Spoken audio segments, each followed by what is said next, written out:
Patriots Nation, lock in because this is not just another offseason update. This is bigger than that. This is about reading the signs, feeling the shift, and asking the question every real fan in New England is starting to ask right now. Are the Patriots actually building something that can take the final step? Because when you step back and look at everything happening in Foxborough, the moves already made, the names still being linked, the draft possibilities coming into focus, it does not feel like a franchise that is content just being respectable. It feels like a team pushing the gas pedal. It feels like a team that knows the window is starting to crack open. And if you can feel that too, hit the comments right now and tell me what matters more.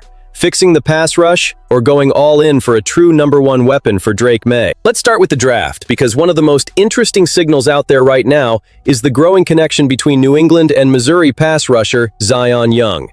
Now let's be clear, this is not a report that the pick is locked in. This is not some done deal.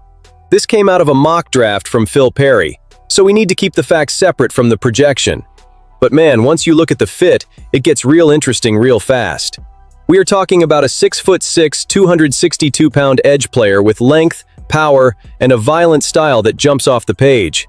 Against the run, he fights through contact. As a rusher, he brings force, leverage, and that kind of nasty physical profile that defensive coaches fall in love with. And if you know anything about what Mike Vrabel wants his defense to look like, you can see the appeal immediately. That is the part that gets me fired up. Because this would not just be about adding another young player to the room. This would be about identity. This would be about telling the league exactly what kind of defense New England wants to become. Tougher, meaner, more physical at the point of attack, more disruptive, more built for cold weather football and playoff football. And that matters. Sometimes a draft pick is not just about plugging a hole. Sometimes it tells you what the coaching staff believes the whole unit is supposed to become. That is why this feels important, even if it is still just projection right now. And then you add the scouting layer on top of that. Lance Zierlein compared Zion Young to Zadarius Smith. Now hold on. That does not mean the Patriots would be drafting a finished product or guaranteeing that kind of career. Let's not go crazy. But it does tell you what evaluators see in the body type, the playing temperament, the functional strength, the upside. And if Vrabel believes his staff can mold that kind of talent, then this is exactly the sort of swing that makes sense.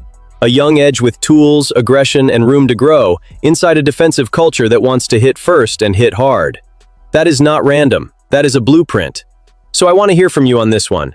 If Zion Young is there, would you want the Patriots to make that call? But the more I look at this defense, the more I think edge is only one piece of the puzzle. Because another storyline that keeps making more and more sense is the possibility of adding veteran defensive tackle DJ Reer. And again, let's keep it honest. There is no official confirmation here. No public proof that this is happening. But when you study the roster, study the departures, and study what New England still needs in the trenches, Reer feels like one of those moves that could be quiet at first and absolutely massive by the time the season gets here. Think about it. The Patriots lost depth along the defensive front this offseason, and even with Christian Barmore and Milton Williams giving this team a strong foundation, there is still room, maybe a real need, for more size, more experience, and more stability inside. A long NFL season will test your front seven every single week, and Reer is exactly the kind of guy who can help a team survive that grind. He started all 17 games for Detroit in 2025. That matters. Availability matters. Veteran toughness matters. Being able to hold the middle, eat snaps, and help the rotation stay strong in December matters. Those are not glamorous details, but winning teams are built on those details. What I like most about the fit is that Reer would not have to come in and be the headline star. He would not have to be the face of the defense. He would just need to be what he has been for a long time. Strong, dependable, physical, professional. And sometimes that is exactly the kind of move that changes a defense from good to dangerous. It lets other guys stay fresh. It helps protect the linebackers.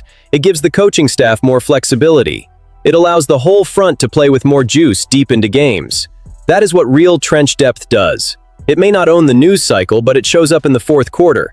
It shows up in January.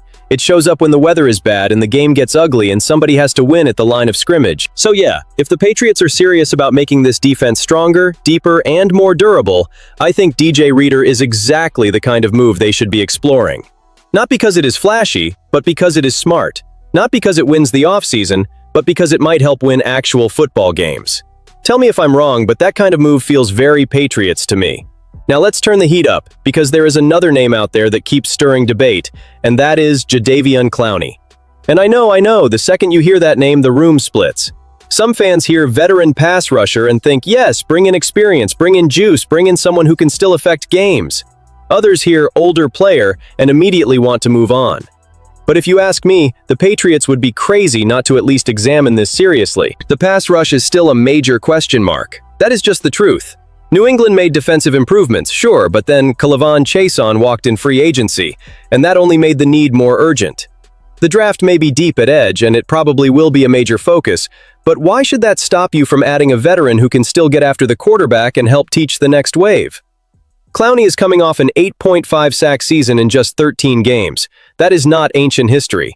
That is not some washed-up memory. That is recent production. And beyond the sacks, he brings versatility, experience, and the kind of understanding that young defenders can learn from immediately. Do I think Clowney is the long-term answer? No. But that is not the point. The point is whether he can raise the floor and ceiling of the pass rush right now while a rookie develops. The point is whether Vrabel can use a player like that in waves, in sub-packages, in different fronts, and get more out of the unit as a whole. I think he can. I think there is real value there. A contender does not build only for tomorrow. A contender also asks what helps us right now. And if the price is reasonable, Clowney starts looking like exactly the kind of calculated veteran move a smart team makes when it knows it is getting close. And then we get to the biggest swing of them all. The move that could change the entire ceiling of the offense. The move that would send a message across the AFC. The move that would tell the entire league the Patriots are done playing small when it comes to supporting their quarterback. I'm talking about A.J. Brown. Because after the Jalen Waddle trade to Denver, the market just got louder. The message got clearer. If you want a real number one receiver, a true difference maker, a guy who forces defensive coordinators to lose sleep, you are going to pay. You are going to give up premium assets. You are going to have to show conviction. And honestly, good. That is what elite players cost. The Broncos just made sure everybody in the conference understands that surrounding a young quarterback with real firepower is not optional if you want to compete at the top. So now the pressure turns to New England. And when I look at the Patriots offense, I keep coming back to the same thought. Drake May does not just need decent options. He needs gravity. He needs somebody who changes how defenses line up. Somebody who wins one-on-one, commands help, makes life easier for everybody else, and gives the offense a true alpha on the outside. A.J. Brown is that guy. He is not just productive. He is imposing. He is proven. He is the kind of receiver who walks on the field and changes the emotional temperature of a game. Yes, it would be expensive. Probably a first-round pick, maybe more. That part is real. You cannot dodge that conversation. But here's the flip side. This is exactly why rookie quarterback windows matter.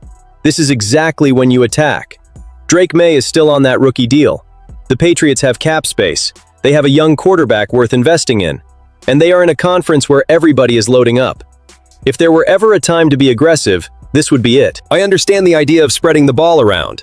I understand trying to build a complete group. But there is a difference between having solid options and having a true number one. And when Elliott Wolf talks about replacing production by committee, I hear the logic, but I also hear the silence between the words. The Patriots still do not have that unquestioned centerpiece at wide receiver, and if there is a chance to fix that with A.J. Brown, I think they need to hit the phones and get serious. Because when you zoom out, this entire offseason starts to tell one story. The Patriots are trying to harden the defense, deepen the front, create more pass rush answers, and give their young quarterback a better chance to explode. None of that guarantees a ring. None of that means the job is done. But it does mean something important. New England is moving like a team with ambition again. A team with direction. A team that believes the next leap is there if it nails the next few decisions. That is why this matters so much. We are not just reacting to random headlines here. We are reading the blueprint. We are watching a franchise decide what it wants to be. So now I'm throwing it to you. Are the Patriots one major move away from becoming a true threat? Or do you still think the final piece is missing? Drop your take in the comments. Share this with the biggest Patriots fan you know. And if you can feel what's building in Foxborough, stay with me, because this thing is getting real fast.